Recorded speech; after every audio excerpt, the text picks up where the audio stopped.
जय जय रघुवीर समर्थ. आता सध्या दशक 16वा तत्वान्वयाचा सुरू असून चालू आठवड्यात नवीन समास आप निरूपण नाम सुरू झालेला आहे.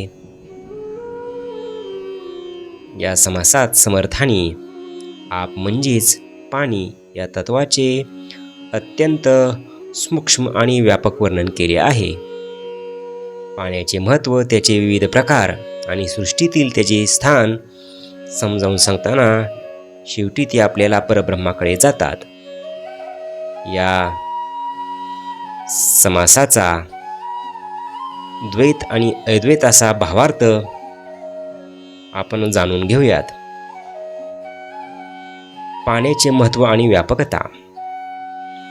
हे समर्थ सुरुवातीला सांगतात की पाणी हे सर्व सजीवांचे जीवन आहे आणि सकळांचे जन्मस्थान आहे. पाण्याला शास्त्रामध्ये आपो नारायण म्हटले आहे.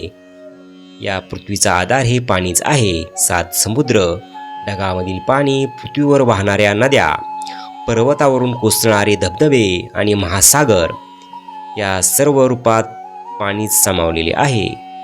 नद्याचा प्रवास शेवटी सागराकडे होतो हे सांगताना समर्थ पाण्याचा प्रचंड ओघ आणि त्याचे सामर्थ्य वर्णन करतात. पाण्याचे विविध स्रोत आणि रूपे. पाणी फक्त नदी समुद्रात नाही तर ते विहिरी, सरोवरे, तळी, आड यामध्ये आहे. जमिनीच्या पोटातून झरे फुटतात. पर्वताच्या कपारीतून पाणी पाझरते. कालवे, पाट आणि नैसर्गिक झरे यातून पाणी सर्वत्र खेळते. डोंगरावरून पडणाऱ्या धारा आणि पावसाचे पाणी यामुळे सृष्टी हिरवीगार होते. कारंजी असो वा खोल डोह, पाणी विविध रूपात आपले अस्तित्व दाखवते. तीर्थे आणि औषधी गुणधर्म. समर्थ पुढे पाण्याचे पावित्र्य सांगतात. अनेक तीर्थक्षेत्रे पाण्यामुळेच पवित्र मानली जातात. कोठे पाणी अत्यंत थंड असते, कुठे नैसर्गिकरित्या गरम पाण्याचे झरे असतात. वनस्पती, फळे, फुले आणि कंदमुळांमध्ये जो रस असतो तो सुद्धा पाण्याचाच एक प्रकार आहे. पाणी कधी खारट असते, कधी अमृततुल्याशी गोड असते, तर कधी विषारी असू शकते. जागेनुसार पाण्याचे गुणधर्म बदलतात. शरीरातील आणि पदार्थातील पाणी. पाणी फक्त बाहेरच नाही तर आतही आहे. उसाचा रस, फळाचा रस, दूध, अगदी मध हे सर्व जलीय अंश आहेत. इतकेच नव्हे तर मोत्यामधील आणि रत्नामधील तेज, पाणीदारपणा, शस्त्रात दिलेले पाणी, धार किंवा तेज, मानवी शरीरातील रक्त, लाळ, मूत्र, घाम आणि शुक्र हे सर्व पाण्याचेच आविष्कार आहेत. चंद्रमंडळ आणि सूर्यमंडळातही पाण्याचे अस्तित्व आहे. हे सर्व भूमंडळ पाण्यामुळेच टिकून आहे. गोडी आणि परिवर्तन. पाणी मुळात एकच असते, पण ते ज्या बीजामध्ये किंवा वनस्पतीत जाते तसा गुणधर्म ते धारण करते. तेच पाणी उसावर गेल्यावर गोड होते तर कडुनिंबात गेल्यावर कडू होते. प्राण्याचे आणि मानवाचे शरीर हे पाण्यानेच भरलेले आहे. पाणी तारकीय आहे आणि प्रलयकाळी ते मारकी ठरू शकते. पृथ्वीची रचना आणि पाण्याची साठवण.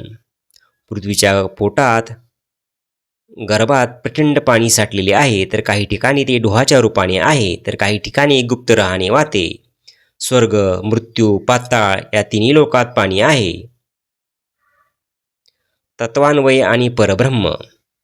महत्त्वाचा निष्कर्ष. या वर्णनार्थ समर्थ नेहमीप्रमाणे मूळ तत्वज्ञानाकडे वळतात. ते सृष्टीचा क्रम समजावून सांगतात. पृथ्वीचे मूळ जीवन पाणी आहे.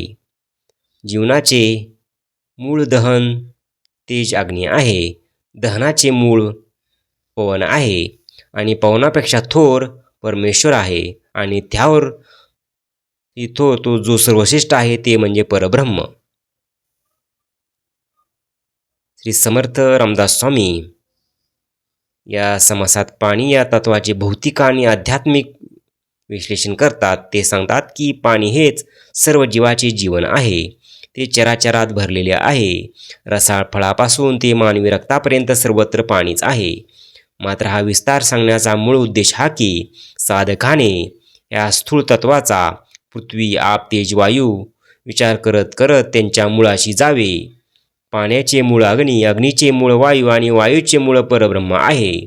सृष्टीचा हा पसारा पाहून त्यात न अडकता या सर्वाच्या पलीकडे असलेल्या शाश्वत परब्रह्माला जाणावे, हाच या समासाचा मुख्य भावार्थ आहे. जय जय रघुवीर समर्थ.